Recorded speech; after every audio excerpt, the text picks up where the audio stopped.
അടൂർ ഗോപാലകൃഷ്ണന്റെ നിഴൽക്കൂത്ത് എന്ന ചിത്രത്തിലൂടെ കരിയർ തുടങ്ങിയ നടനാണ് നരൻ. സഹനടനായി അരങ്ങേറ്റം കുറിച്ച അദ്ദേഹം അച്ചുവിന്റെ അമ്മ എന്ന ചിത്രത്തിലൂടെ നായകനായി. വൈകാതെ മലയാളത്തിലും തമിഴിലും ശ്രദ്ധിക്കപ്പെട്ടു. ജയരാജ് സംവിധാനം ചെയ്ത ഫോർ ദ പീപ്പിളിലെ സിറ്റി പോലീസ് കമ്മീഷണറുടെ വേഷം ഏറെ ശ്രദ്ധിക്കപ്പെട്ട കഥാപാത്രമായിരുന്നു. ലാജോ സംവിധാനം ചെയ്ത ക്ലാസ്മേറ്റേഴ്സ് ചിത്രത്തിലെ മുരളി എന്ന കഥാപാത്രം പ്രേക്ഷകർ ഏറ്റെടുത്തിരുന്നു.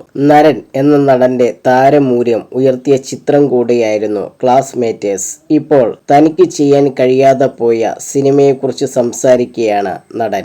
എനിക്ക് ചെയ്യാൻ കഴിയാതെ പോയ കുറേ പടങ്ങളുണ്ട്.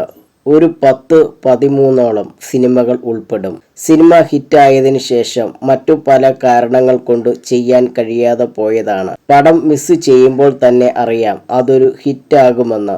അത് അതിലേറെ വിഷമമാണ്. എനിക്ക് പറയാൻ പറ്റില്ല, അത്രയും സിനിമകളുണ്ട്. അനന്തഭദ്രം മുതൽ തുടങ്ങിയതാണ്.